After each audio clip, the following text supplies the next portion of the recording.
welcome back to Philadelphia this morning on Today Food, a taste of this city's finest. That's right. We are talking cheesesteaks, strombolis, hoagies, and more. And here to show off a few of these awesome options is Brian Duffy, chef and owner of the Flying Fish Craft House restaurant. That's opening here in Philly in September. Yeah. We got Philly's Fanatic here. Savannah's on a train to the president right now. Brian, you've been in our studio a bunch of times. Now we're in your studio. I love it. Congrats on the new spot, by the way. Thank you very much. Fantastic. I appreciate it. Flying Fish Craft House, great beer, great food. We're super stoked to open. That's awesome. So, Stromboli. Now, I thought Stromboli. Stromboli was the bad guy in Pinocchio, but this is what is a Stromboli? a Stromboli is actually a turnover. It's made with Italian bread, and it was started in Philadelphia in 1950. We had this great guy whose name was Romano, who coined the phrase of Stromboli. Originally, they were going to call it the Imbodo or the stuffed pizza, but they went with Stromboli. It's filled with different types of meats. Best thing to do is dip it in Romano's marinara sauce. It's awesome. I got it right here. Different than a calzone. Different than a calzone, yeah. This is a turnover, so it's actually rolled over on top of it. They make them every single morning right over in Essington off of 95.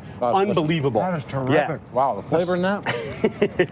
We got these. The hoagie. The hoagie. The hoagie actually started way back in the 1900s over over by the Navy Yard. They have Hog Island. That's what it was called, Hog Island. So the guys would take Italian bread, they'd shove lettuce, tomato, and meats, great seasonings and everything. These are classic condiments right here. Hot pepper, sweet pepper, or hots and sweets as we call them in Philly. Some pickles, all that good stuff, and they'd carry them over there, and that was their lunch. That's really what all they'd about the eat. bread, though. You got to have great All about fresh the bread. We've got great bread in Philly. This is a Liscio's roll. This is a pretty classic roll for what we use in Philadelphia. There's multiple rolls. We can fight about it all day, but I'm a fan of these right here. This week's about unity, Brian. It's about unity. It's all about unity. Whoa, hey, slow down, bud. Don't you get enough at the ballpark? Yeah, really, you get free ones. How did the soft pretzel become emblematic of Philadelphia? So it actually started in France back in the 7th century. But one of the things that happened is in the early 1900s, they came over and they started to bring the pretzels over. I'm sorry, in 1900, Federal Pretzel started making them. And they're served all throughout the city. Philadelphia eats 12 times more pretzels than anywhere else in the world. That's right. Best And way they're to proud get of it.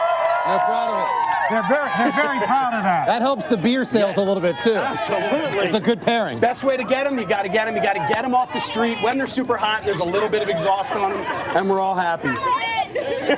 Take a chunk and pass What's it the down. difference between tomato pie and pizza? Okay, so pizza typically cheese is on the top of it. All right, a tomato pie is a South Philadelphia original. It's a thicker crust. Romano's actually does it where they put mozzarella on top of it and then a secret sauce over top. Now, the whole key to these pizzas is not only the dough, to the pies, is not only the dough, it's the sauce.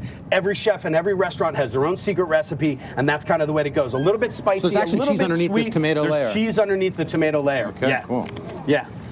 And it's just, I mean, it's pure carbohydrates and a little bit of fat with great sauce. What I gotta... Let's get to the cheesesteak. We have less than a minute. Okay, Brian. so this is actually a roast pork sandwich, which is kind of the counterpart to the Philadelphia cheesesteak. This is mine. We do it at the Craft House. This is a slow roasted 12-hour pulled pork. I do it as a porchetta style. Rosemary, garlic, extra virgin olive oil. Shove it in a great Liscio's roll. Provolone cheese has to be sharp. Broccoli rabe with a load of garlic.